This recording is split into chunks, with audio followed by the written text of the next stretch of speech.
हो गया। मैं बस अपने पंचवटी की ओर चल दी। मैं आकाश मार्ग से जा रही थी और देखी कि वहां दो सुंदर सुकुमार बालक थे।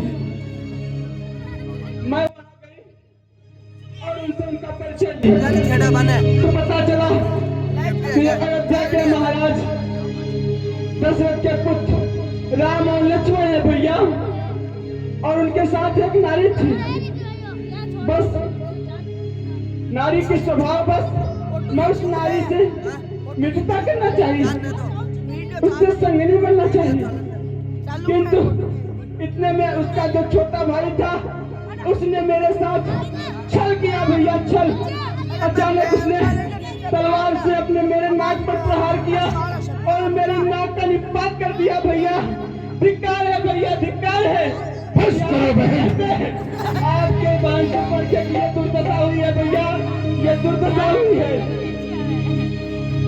बहन से पुरखे तेरे नाक और कान के प्रतिशोध का बदला हम खरदूसरा तीसरा अवश्य लेंगे, चाहे दैत्य मानव दानव नाक नर किन्नर कोई भी हो, परंतु हम खरदूसरा तीसरा उन्हें मृत्यु दंड देंगे बहन, मृत्यु दंड देंगे। तुम धैर्य को धारण रखो और इसी क्षण मुझे ले चलो, उन्हें दिखाओ उनकी ये साहस जो हमारे ही पंचवटी और दंडक मन में प्रवेश करके हमारे बहन सिरपुरखे की नाक और कान का निपात किया है। भ्राताश्री, इसी तरह दंडक वन को घेर लिया जाए। चलो भैया, अवश्य मैं आपको अशुभ रूप सुनाशायिनी।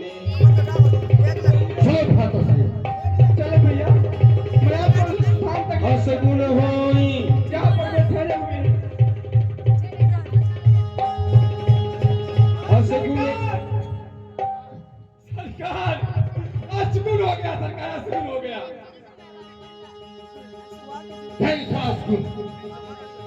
सरकार, अभी अभी खत आया था, एक अर्थी पे 3 लाख। क्या क्या बोला? सरकार,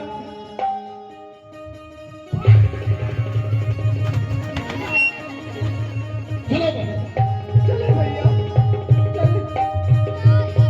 गौ कह जियत धरहु गौ भाई, धरि मारहु पीलेहु सुगाई।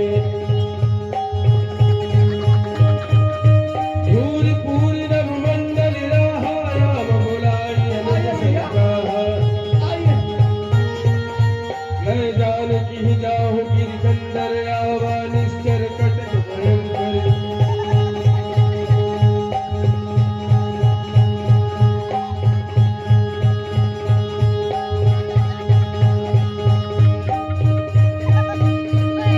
आइए भैया, आइए।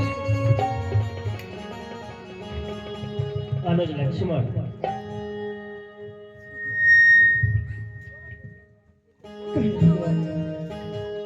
भैया मैं यह देख रहा हूँ कि हमारे पंचवटी के निकट कुछ राशियों का कटक आ रहा है, इसलिए तुम सीता को ले जाकर कहीं गुफा में छिप जाओ। मैं उन राक्षसों का मार वहीं पर रोकता हूँ। आपकी जो आज्ञा हो भगवान। जाओ।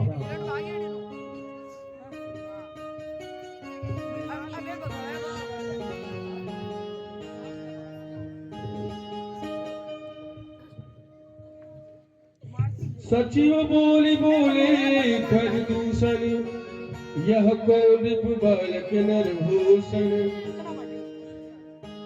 नौकानल, जाओ तुम, इनसे बोल दो कि यदि ये अपना प्राण बचाना चाहते हैं तो इनके साथ में जो नारी है हमारे हवाले करके और अपने अस्त्र शस्त्र हमारे श्री चरणों में डालकर अपने वतन के लिए प्रस्थान करें। सरकार, मैं तो यही कहना चाहता हूँ वो वापस चले जाए। हाँ तो क्या? मत! जितना कहूं आज्ञा का पालन करो। जी सरकार, यूं गया यूं आया।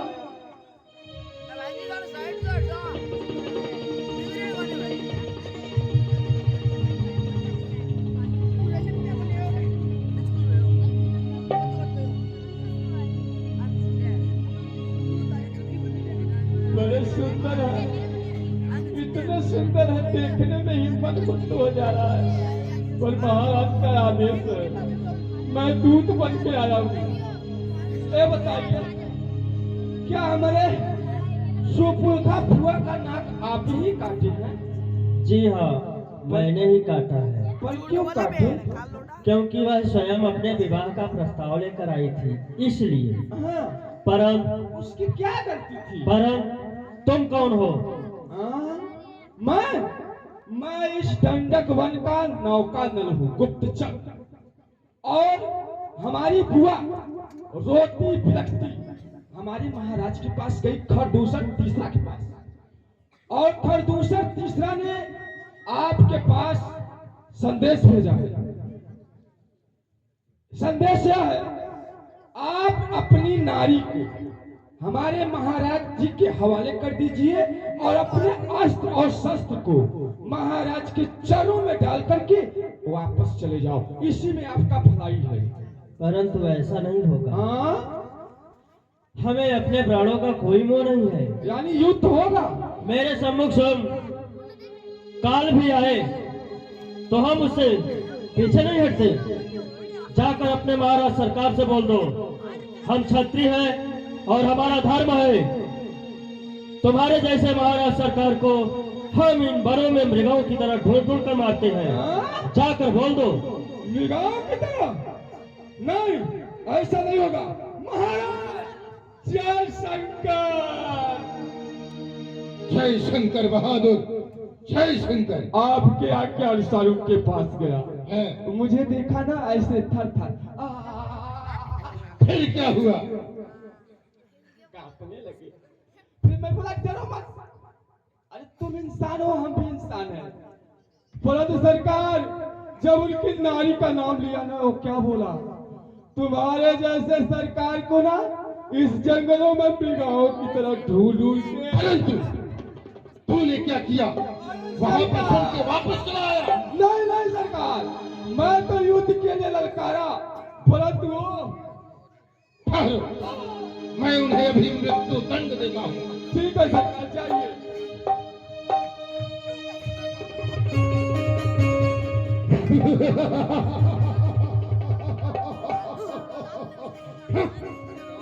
क्यों रे बालक, तूने हमारी बहन सुरपुरखे का नाक और कान का निपात किया, स्वयं अपने मृत्यु को आमंत्रण किया है। कोई सेनाधारी हो तो, अरे कोई सेनाधारी हो तो रण कौशल दिखलाओ उस पर। तुझ छोटी सी धनुही पर क्या गदा उठाऊं मैं? अरे अत्यंत छोड़ दे दंडक पर। इस पंचवटी से जाओ तुम, है इतना पर्याप्त दंड तुम्हें।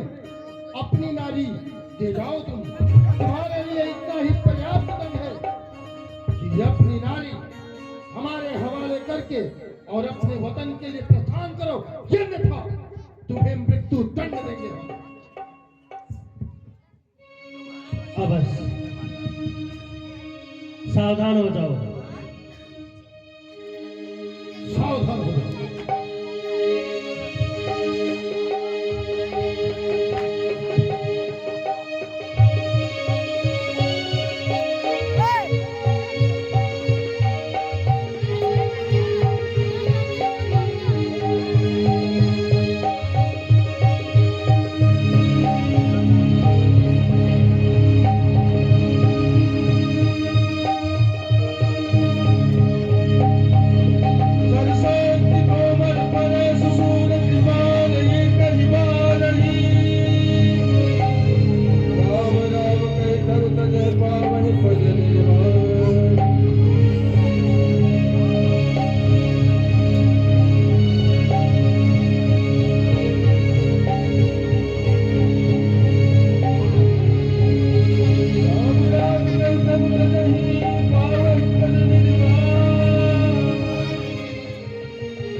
ओए हटा ओए ओए ए सुरपण का मारू जाओ बल्ले ए सुरपण का ए मारू जाओ बल्ले ए मारू जाओ बल्ले जब रघुनाथ समरी पूजी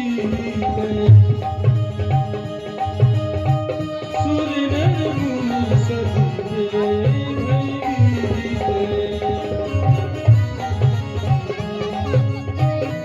तब लक्ष्मण जी कहले आए तब लक्ष्मण जी कहले आए रघुपति परत हरषि आए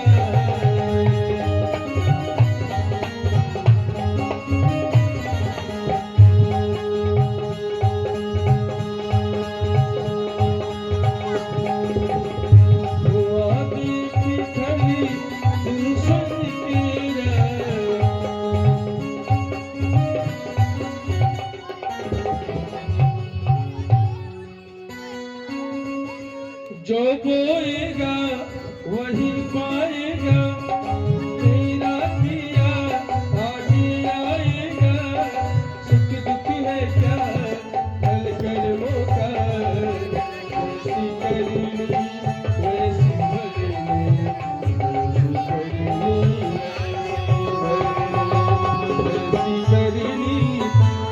करनी वैसी भरनी वैसी करनी सबसे बड़ी पूजा है माता पिता की सेवा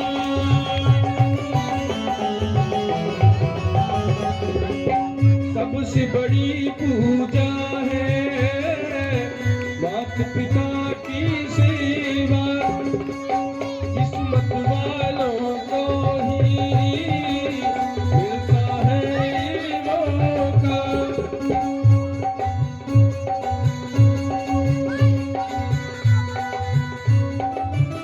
वापस अपने खर्च देना मौका एक खिदमत का भगवान तुझको मिल जाएगा तेरा किया आगे आएगा सुख दुख है क्या हल कर्मों का ऐसी करनी वैसी करनी वैसी करनी